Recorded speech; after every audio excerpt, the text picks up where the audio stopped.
those higher achieving, higher performing students, as well as our struggling students, all subgroups. We want to make sure that we are equitably assessing students as far as the entire building, all students, even if they've already received a special ed ruling and they have an IEP. We are collecting data and we are using that data for everyone. Student information and data should be provided timely, in a timely manner. I think this is really important. Of course, we want to use it to make decisions regarding our instruction for students and our intervention for students, but then also for students to create their own goals and to reflect on their own learning. We want to make sure that they're getting that data in a timely fashion, okay? That intervention, that data helps us as teachers and interventionists to be more mindful and intentional about teaching and learning. All right, this data point really spoke to me yesterday when I was going over some of this information because kind of like I said a minute ago, sometimes we get in that auto pilot mode of teaching or being an interventionist.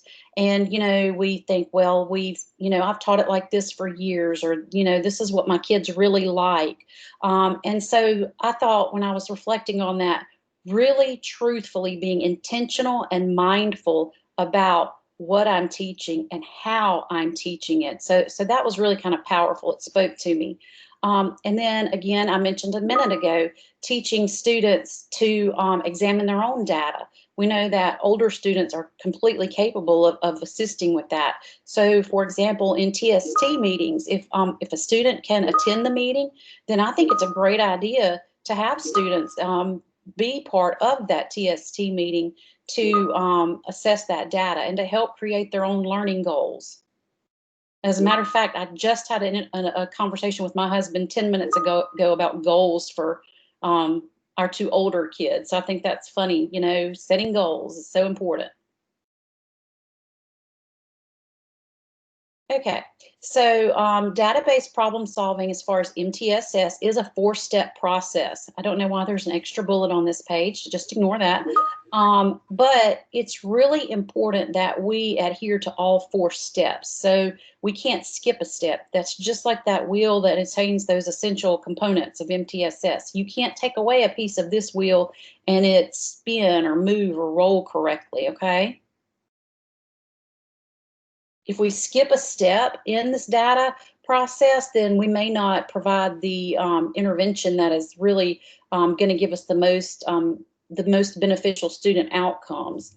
So we have to think about looking at data as a whole class. So identifying trends on my class summary sheet. So if I have a universal screener, I'm going to look at that class summary sheet and I'm going to decide, where do I see a trend? Where do I see where most of my students are struggling?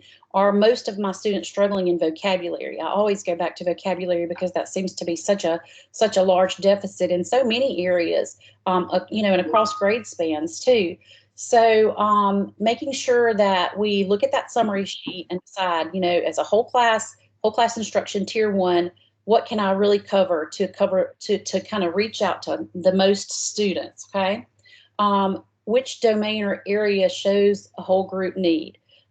Is there a particular subgroup that shows need? So this is, when I think about the subgroup question here, I think about how, we disaggregate data for a reason.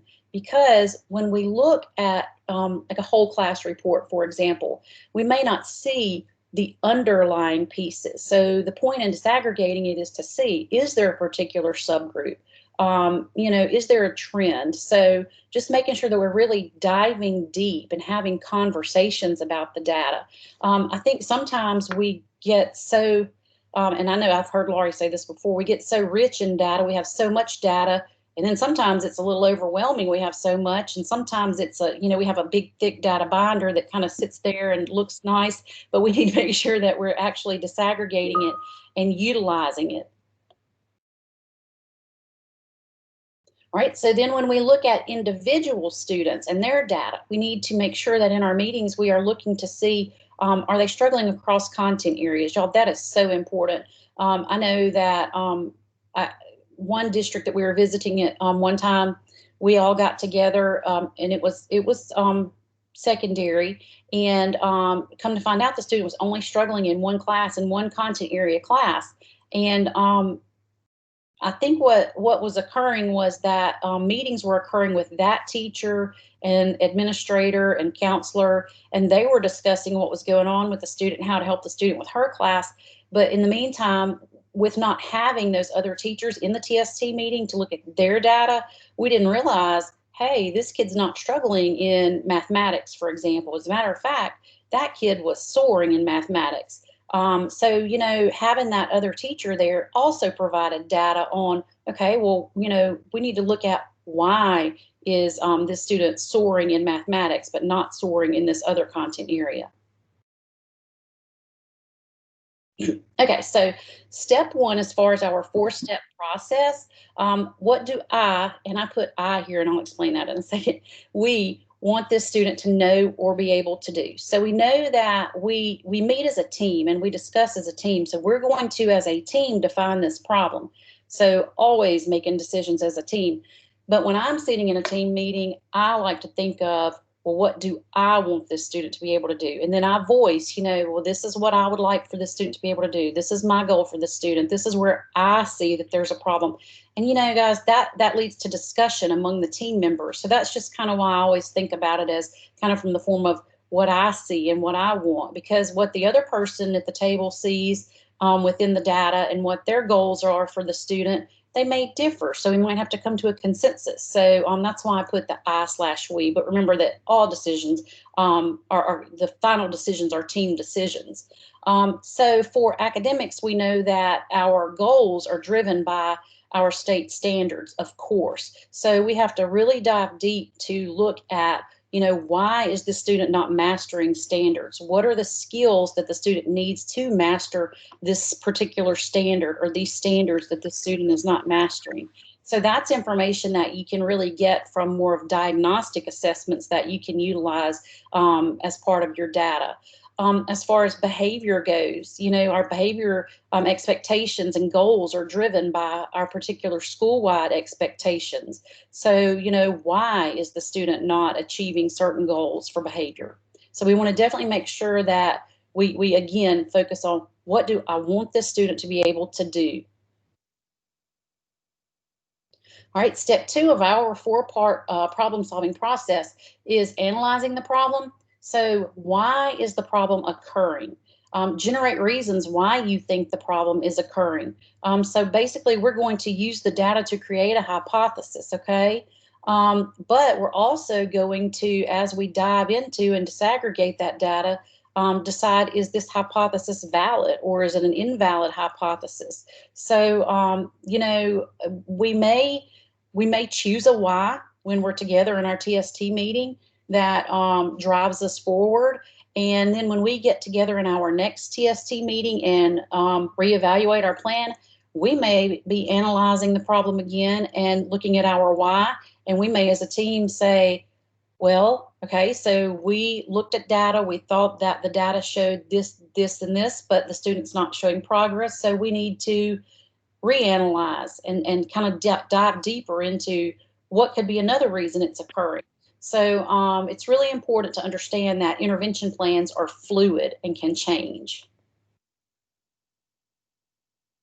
All right, so step 3 is developing the plan. So in step 3, we're going to decide what do we want the goal to be? Who's going to provide that intervention? When is the intervention going to occur? Where is it going to occur, and for how long? Step 3 is so important as far as being able to see changes in your data, because we can make a plan all day long and put a plan on paper all day long and fill out a documentation packet. But if we're not actually implementing this plan as it was intended to be implemented, we're not going to see changes in data. So a lot of times, and I'll tell you, I've sat in TST meetings as an interventionist and as a dyslexia therapist and even as a teacher and said, why am I not seeing, the outcome that I want to see. And, I would ask myself, well, am I implementing the plan as I'm supposed to be implementing the plan? What can I change about my particular implementation to create a different outcome? So you see here where we have a good plan. This is just a little shot out of the MTSS guidance document that you guys are familiar with, that we have told you about. So just very quickly, explicitly in your plan state what you want to be taught, and focus on measurable objectives, and think about a timeline. I think that another thing that I reflect on when I think about my past experience being an interventionist is sometimes I needed more of a timeline for my goal, because you get to where you get so close to your students, you love your students, and you think, okay, we're making progress, so we're going to continue this intervention, but it's such a really slow progress that maybe we needed more of a timeline to say, okay, well, if we don't reach this goal by X date, we need to make sure that, we revisit this and revise this plan. So just making sure that we're not continually just providing that intervention and it's not successfully moving that data point towards that goal line, that aim line is not moving towards that goal. Okay, so the last checkpoint talks about ensuring fidelity. So, Laurie, if you'll go to the next page, the next slide. Okay, this was something that really, really hit home with me when I was kind of reviewing for this too, was that we have to make sure that we are including the elements of fidelity when we are carrying out intervention. And I know that fidelity is not data. However, without fidelity within this intervention, we're not going to see increases in data. So really, we have to decide, number one, I think the most important thing when I reflect, especially when you reflect on older students or students who might have attention issues, is the student engagement part. So that data is also important to look at when we are meeting as a team. So we need to evaluate student engagement data as well, because if I'm providing intervention and my students are not engaged and they haven't bought into the benefits of intervention, I'm not going to see growth in data. So that's why I just really, really wanted to point this part out to you. All right, step 4, we're going to evaluate the plan. And again, has the student responded? Think about how long it is taking for response. Some students, they are going to take longer to respond, and that is fine. But then there are other students, and you guys know your students. So that's why, we give you the flexibility to make these decisions. Some students should be responding. If they're taking too long to respond, we might need to revise that plan. Okay, so for elementary students, these are some possible data points to look at. I'll go ahead and tell you there's a couple on the secondary that I should have put on this that I did not. Number one would be if the student already has an IEP, we want to make sure that we are reviewing those IEP goals to see, are they meeting those IEP goals? Are we closing gaps with those goals that we have on the IEP? Also, I did not put 504 on here because we definitely want to make sure that we're looking at those 504 accommodations and looking to see, are they necessary? Are they helping the student to progress? So some of the things for elementary, of course, universal screener. We know that with K3 we have it's mandated that you provide universal screener. With 412, it is not mandated. So we'll talk about that in just a second. But we also use benchmark assessments, diagnostic assessments. So how we talked about disaggregating data? Well, that diagnostic assessment is really going to give me more of an in-depth picture of what the struggle is. So, my benchmark assessment might show that a student is reading below grade level, and maybe they're having trouble with vocabulary comprehension.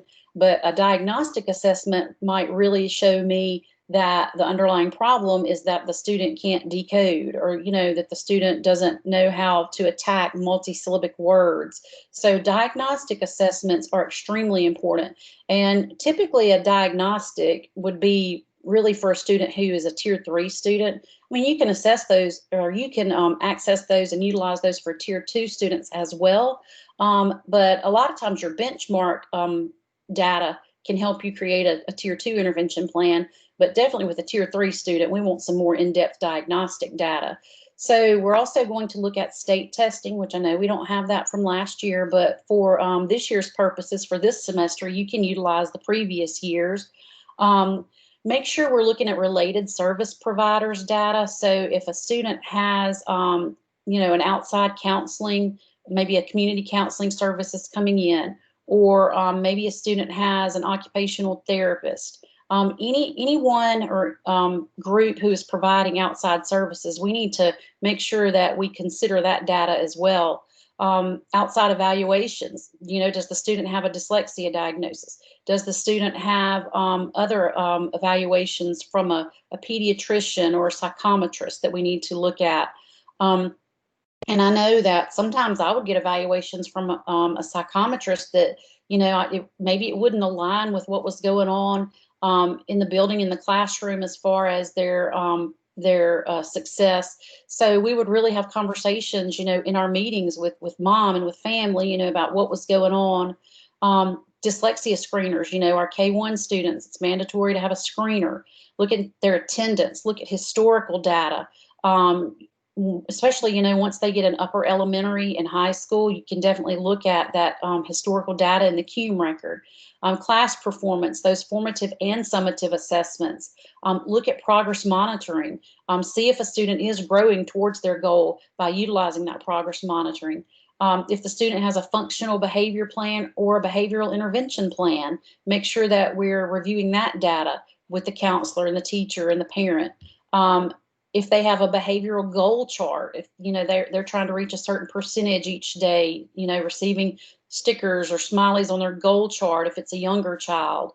Or also observational checklists are important because, when we talked about engagement during intervention, an observational checklist would be really key to me as interventionist to keep some notes on observations during intervention so that when we're in our TST meeting, we can discuss what I noticed during intervention as far as engagement or non-engagement that we can change as far as part of the plan so that we know it's happening with fidelity to move that data forward.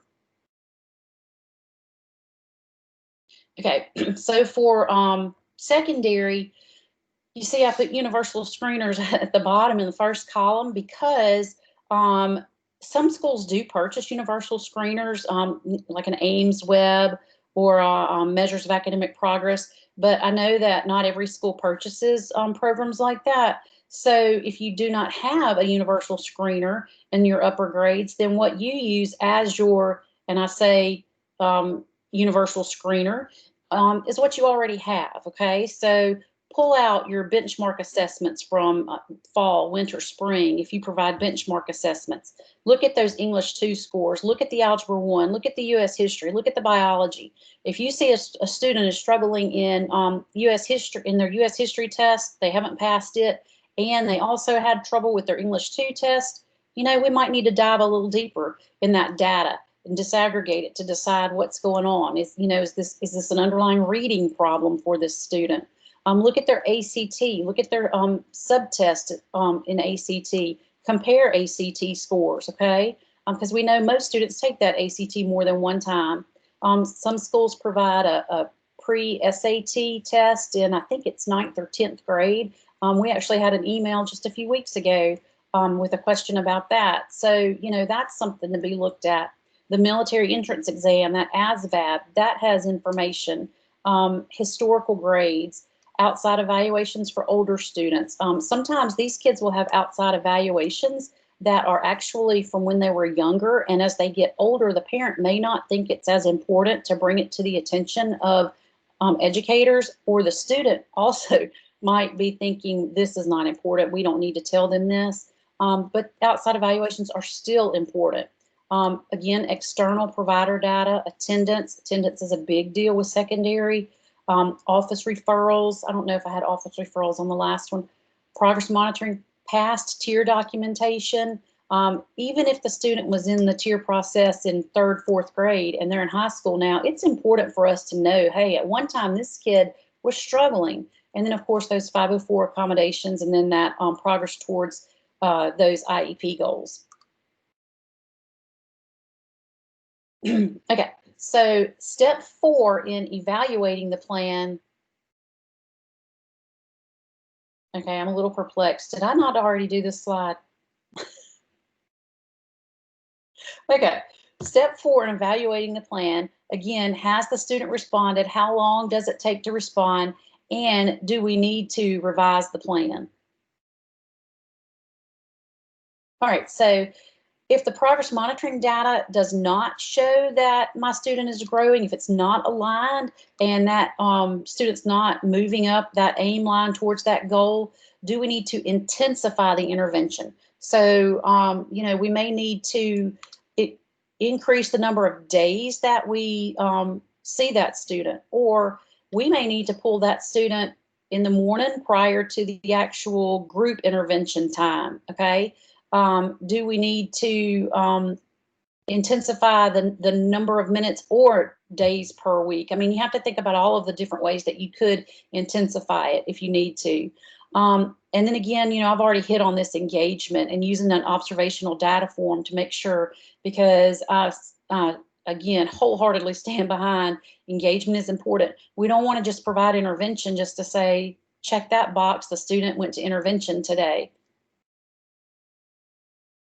One thing I want to make sure that I talk about before we kind of review these resources is also virtual data. So you guys know that, if a student is completing assessments virtually, another piece of data to include when we review that data is phone calls or conversations with the student about the data, about, when you completed this assessment at home, did you have assistance? Did you use your iPhone? Because the truth is, it's really easy to have assistance at home. I mean, I have a daughter in college. She's doing most of her classes virtually. And I'll tell you, we've had many conversation about if you're receiving too much help or utilizing too much assistance this semester while you're virtual, when next semester rolls around, what's going to happen if you don't have that background knowledge, or if you didn't get the knowledge from that prerequisite class, what's going to happen when you move to advanced biology 2, for example? I'm just throwing that out there. So it's really important that we have conversations with our students and use that as part of our data as far as how the data was collected and how they completed assessments. So these resources are some resources that are in the MTSS guidance document. I just want to point out that with the Johns Hopkins School of Education problem solving site, there are data collection tips, handouts. There's great handouts, actually, several different ones on this Johns Hopkins site. There's an event recording sheet that you can use on this website. There's interval recording sheets that you can use. So for behavior, that particular data piece would help you to identify what time of the day behaviors are occurring. So you can discuss that during meetings if it's a behavioral meeting.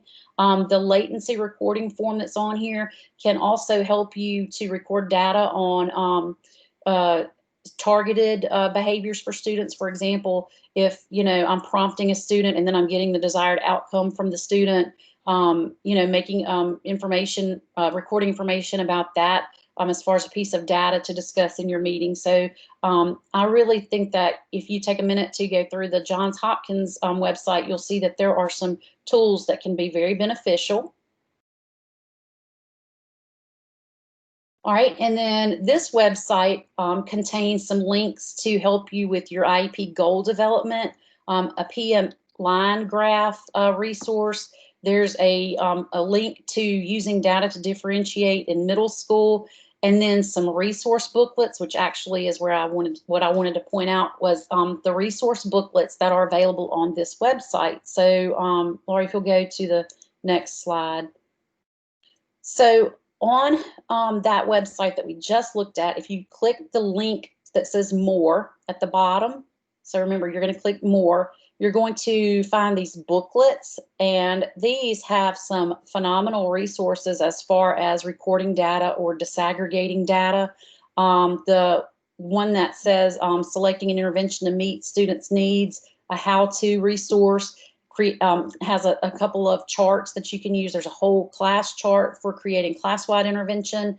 There's a student-by-student piece that you can utilize. You can analyze your subgroups with one of their tools that's in that little booklet. Okay, so these are our contacts, and the only thing that I did not cover when we were discussing goals that I just wanted to make sure that I point out is that students can have incremental goals as far as our intervention goals. So when we look at that data and when we create those goals, we have to think about our individual students, and do we need a larger, more broad goal, or does this particular student need a more incremental goal? You know, if it's a student with ADHD, for example, we might work in smaller chunks, for example, towards reaching smaller goals. I think about smaller incremental goals when I think about dyslexia therapy too, because I know that this is just very quick, but we all know, you guys that are early childhood and early elementary, students very frequently confuse the long E sound, I mean, the short E sound and the short I sound. Okay, so if I'm working on decoding as my overall goal, I might have a shorter, more specific incremental goal of working specifically on, for example, short E and short I differentiation. So it is okay to have more baby step goals, for example, and I say baby step in a very positive way, because sometimes those baby steps are really what's going to get us that outcome that we want with that data. Okay.